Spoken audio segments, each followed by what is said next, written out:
portfolio includes a range of statutory functions. He also provides clinical and scientific advice and leadership on issues impacting public health. Brett is the spokesperson for the Victorian Government on matters related to health protection and engages with the community on public health matters. Brett was a regular at daily media conferences for most of 2020. You might remember that purple background, offering much needed reassurance in turbulent times. I caught up with both Brett and Polaron founder Eva Hussein earlier. Let's take a listen. Guys, thank you so much for joining me. Thank you. Now, I wanted to start off with your overseas exploits, Brett. So first up, given your work in Ethiopia and Afghanistan, I was wondering if you could share some insight on your ability to disseminate health information in those contexts.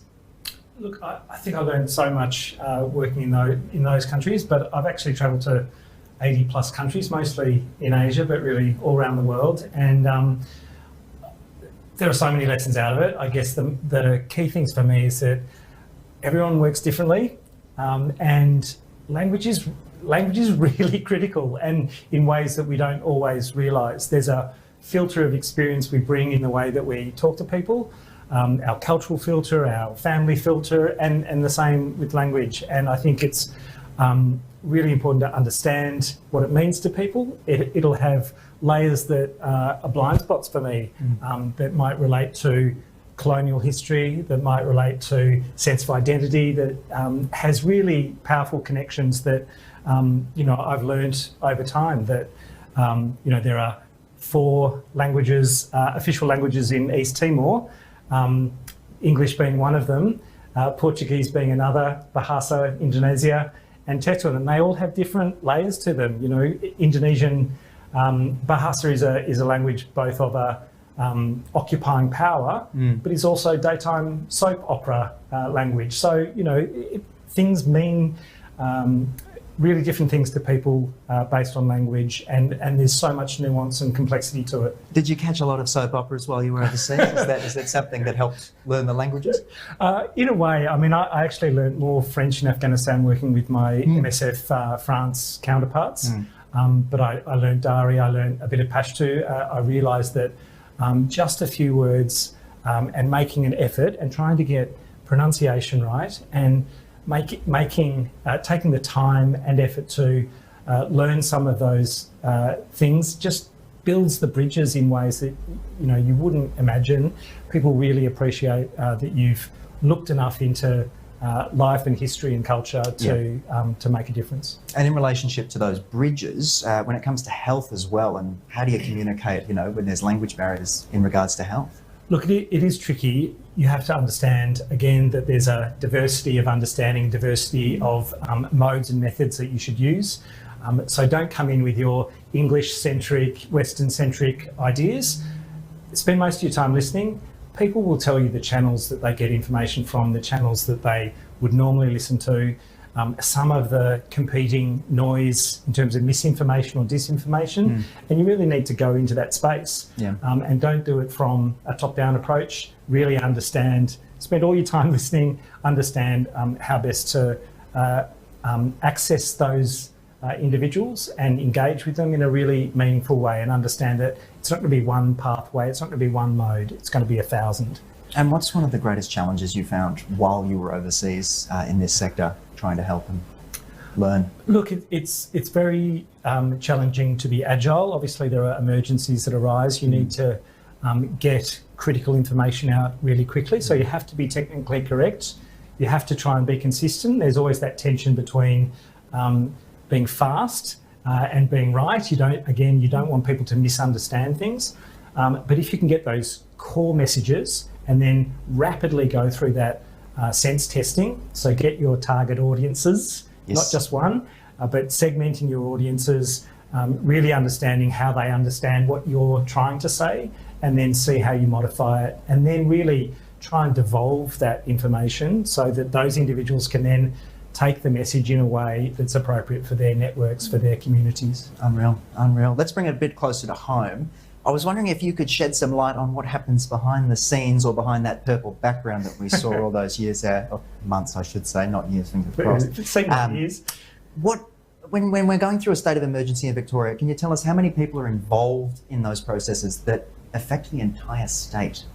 What went on? I mean, really, there are hundreds and hundreds of people who Right. input in one way or another. I've got a policy team, there's a testing team, there's a community engagement team, the outbreak response team. They've all got something to contribute in that space.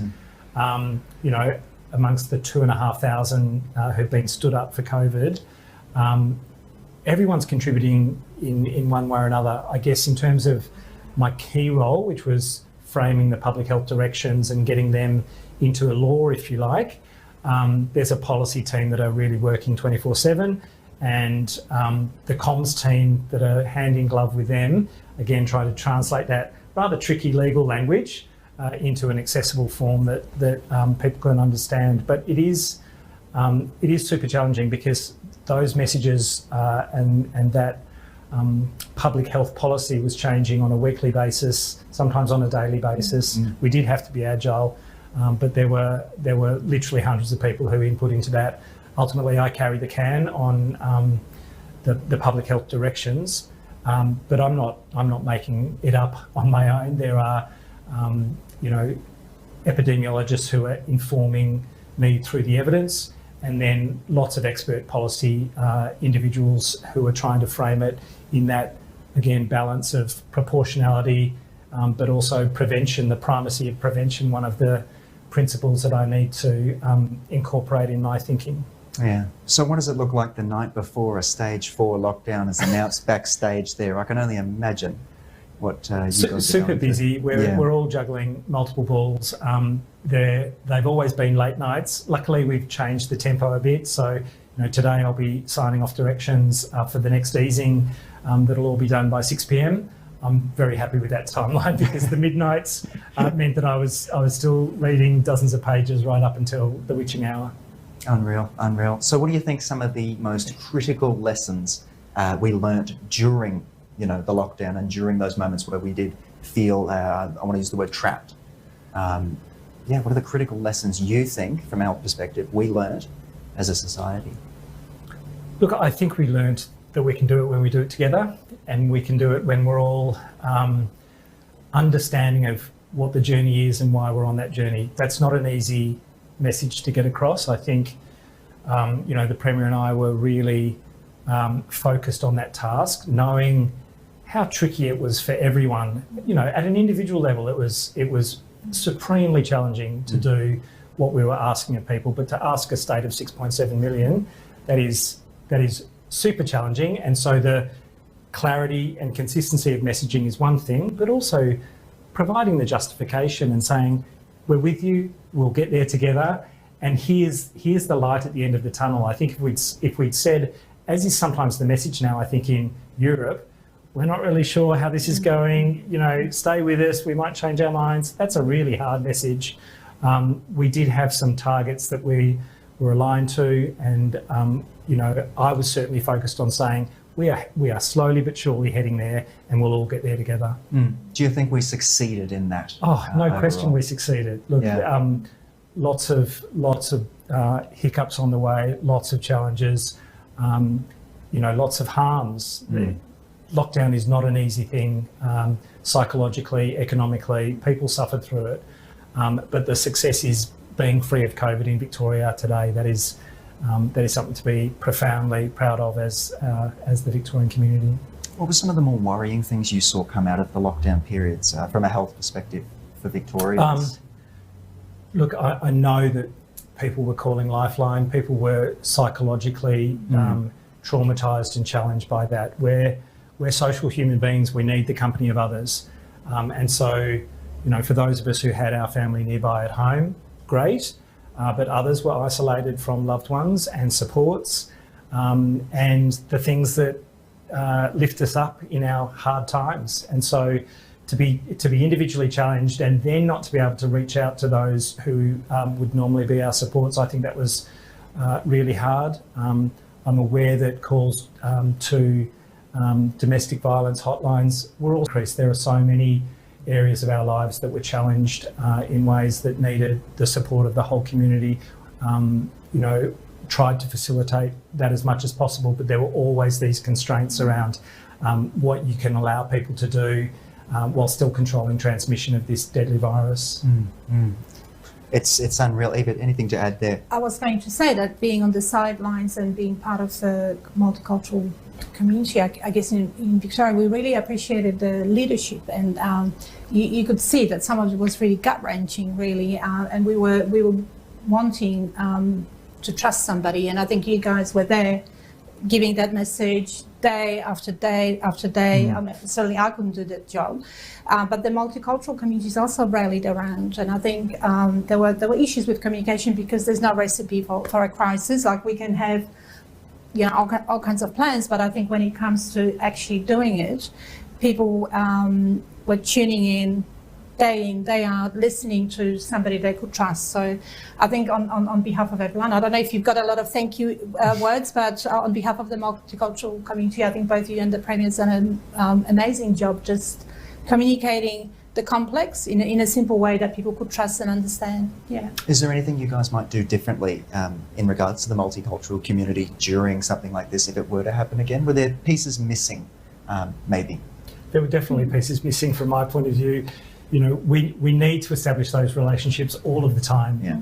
It's very hard to stand up, build trust and rapport over days. You need to have those links, those relationships and those channels built over time. You know, there have obviously been channels with government over many years, but we learned that we can always do more, and it's always great to have those embedded channels when you need to use them in a crisis. So, you know, the local public health units is part of our medium-term strategy, if you like, to make sure that there are local solutions and channels for communication with all of the different communities across, you know, Victoria's diverse population. I was going to say, you were talking about the countries you visited and the different languages that were in small spaces and things like that. Do you agree that maybe Melbourne or Victoria, has that as well? There is those. No question. Like, it's just unreal, you know, the amount of different ways to do things there are. Absolutely. Yeah. It's very, very diverse, and I think one of the things we have learned is that whether you live in Charney or Toorak, you are connected because it's about health. And, you know, some of these disparities or health differences, or how could I put it, systemic issues have shown through and some cracks. But I think we know that everybody tried their best, and I think, you know, there's no question about that in Victoria, that, you know, that's what it feels like to someone that's not part of the government. And I think in terms of what we could better is, and that's already been picked up, is to liaise with the communities and get them to tell us, as you said, what is it that they want? How do they want us to communicate with them, rather than, you know, tick boxes or... And I was going to ask about perhaps the media that was done during those. I remember seeing the ads come up, dun, dun, dun, COVID, Victoria, da, da, da, da, da. Do you think they were effective ways of communicating with these people? Was it enough, I guess, for those ones? Or? I think what Brett has said earlier, that you do have to craft your messages. You know, Victorians aren't uniform. We're not, you know, we're one, but we're many. And I think it's really important to understand what certain communities might need in terms of how the information is developed for them. But I think the most important thing is to engage them, because it is a sign of respect. If you know how to say, hello, how are you in Darri, that's a sign of respect. And it's kind of like a way to reach into the communities when they know you, and they know that you have their best interests at heart. So I think we've shown in Victoria that we can do it. Can we do it better? Sure. And we're working on it, I think, yeah. No, it's great to just walk through the city and see the results that we've actually gotten. It's very exciting. Absolutely. Compared to certain parts of the world which are unfortunately going through it. Was there something about the pandemic, apart from the pandemic itself, that took you by surprise? Things that, you know, came out of nowhere that you might not have seen coming, you know, obviously apart from the pandemic itself? Well, but that is a point to make.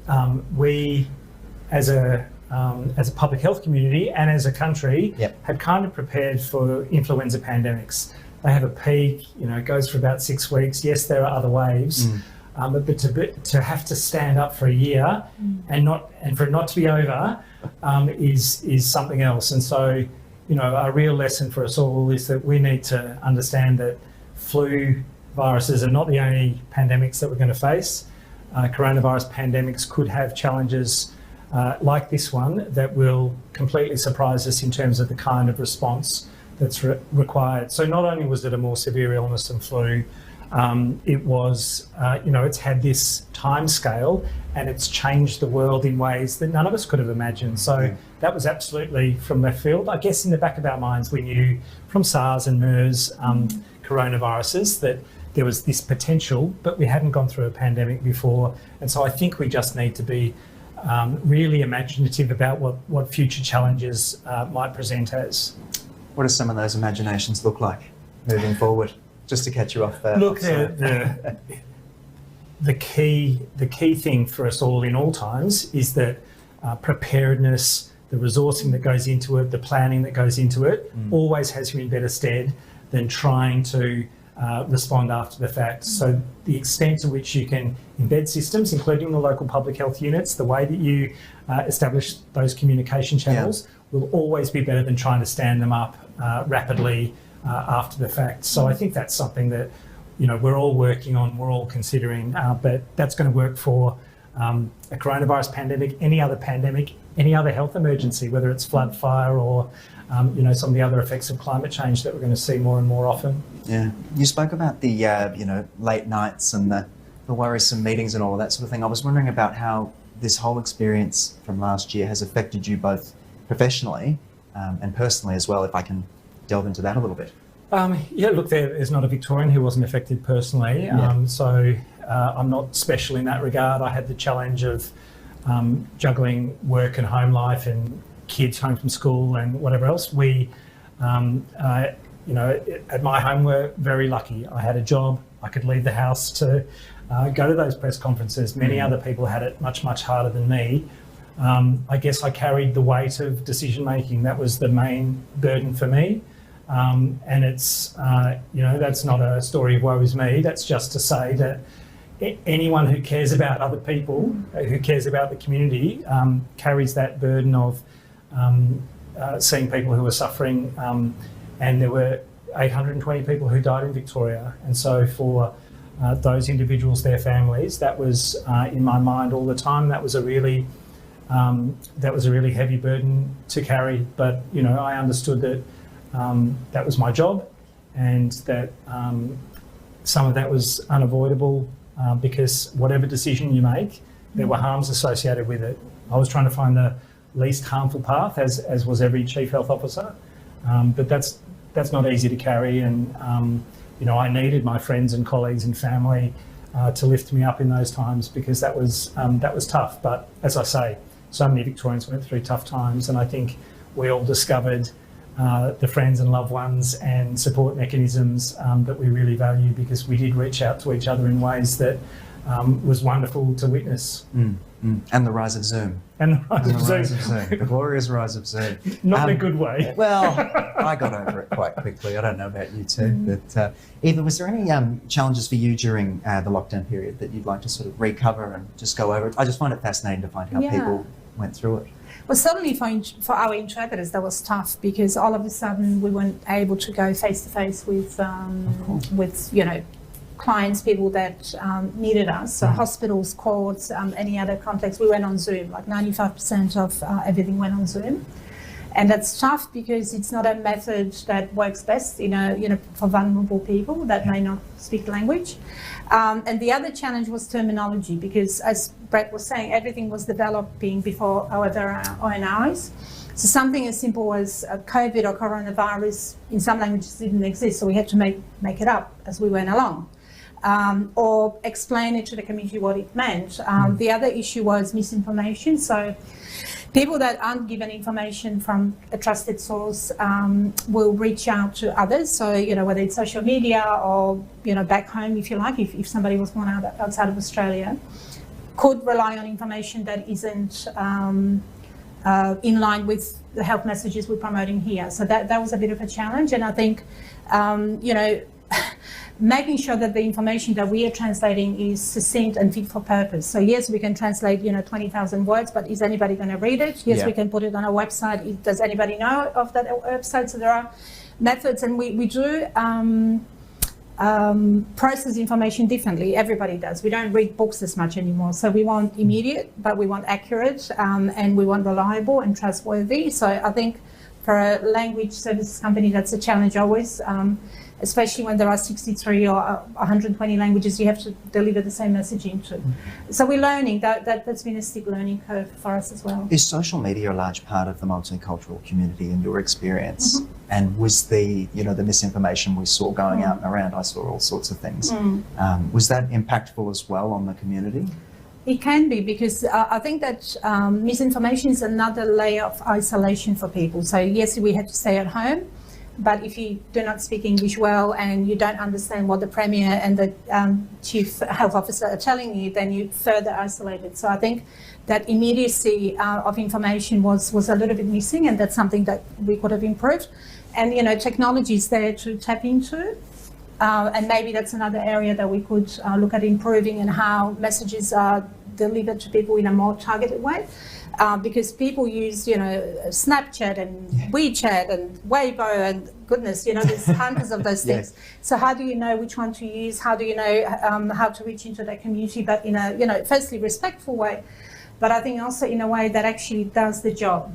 So it's not about translating everything for everybody. It's about really working out, what does the community need? How do they need it? What are we telling them? Yeah. Brett, back to you. I just wanted to ask about the other chief health officers that you worked with and the other states. Was that a good relationship going on between you? Because there was a lot of, look at Sydney, you're in lockdown, Do you know what I mean? There was, and that was a social media thing. But just from a professional sense, the chief health officers working together and having not a good time, but working together. We worked very, very closely together. We were on calls every day. I've just been off a call now again with my counterparts. So that was a fantastic network. We should challenge each other. We did. But we also asked questions. We offered our own lessons and advice. That's a critical part. They helped me so much in Victoria's response. I hoped I contributed to their considerations about local responses. That rivalry that happened between jurisdictions, I think that was mostly at a community level.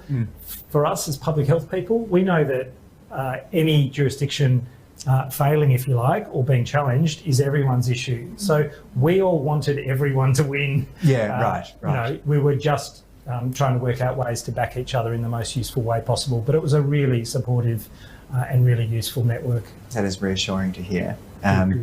Now, the vaccine's rolling out. I don't know if you guys just want to have a quick rundown of how that's going at this point. Nurses have begun to be vaccinated. I've seen people doing it. Is it going well from your standpoint? Yeah, I think it's going well.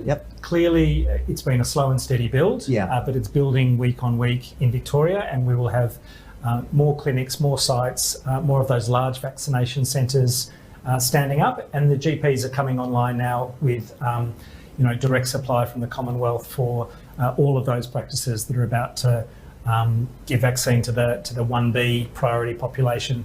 So we'll get there. I do reflect on the fact that having no coronavirus transmission in Victoria is the very best starting place to get the vaccine out, because it means that people are not in danger as they're going to their GPs, and we could get the whole population covered with the vaccine before we have to worry about dealing with outbreaks at the same time. But those challenges will be there, but I think it's going all right.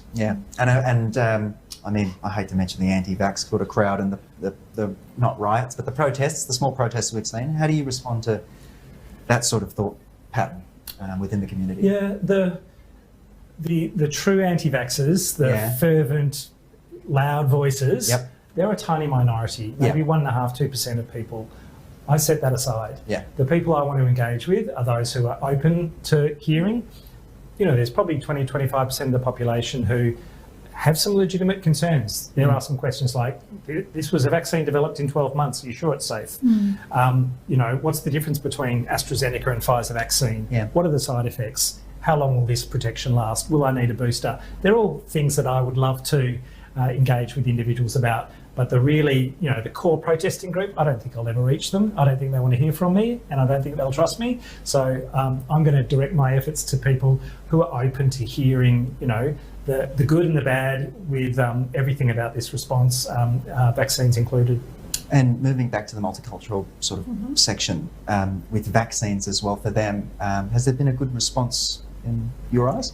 So the federal government has produced lots of information and good information actually to I think 63 different language communities. Wow. And I think there's more work to be done.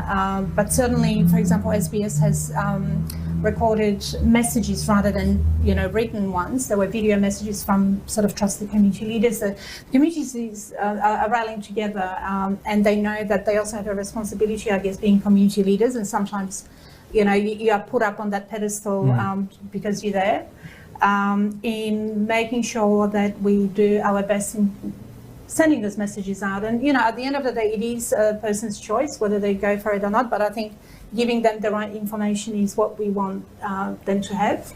And if that's in language information, that's so be it. But I think that there is a bit of work to be done in that regard. Now, just on that topic, in your opinion, what are some actions we're taking right now to improve communication with people from a multicultural background? We've discussed some of the things maybe we missed or could be improved. Have we got anything we can sort of go over just to wrap it all up? Yeah, look, from that local engagement perspective, I think we're working and building on that more and more. So we're taking advantage of more of those. And again, they're Zoom, but sometimes they're face-to-face forums where we talk to those trusted community leaders. They're not always the formal representative, linked to government. They're just individuals who are persuasive, trusted, and networked. And I think that's lessons that we're learning around how to reach people appropriately. And I think they also care, like most people really care about what happens in the community, what happens in Victoria. And I think, if we're starting from a position of proactive rather than reactive, that's already a good place to be. Well, I'd like to thank you so much for, Brett, thank you for coming in and giving us your insight. Pleasure. Eva, for having us here. Thank you.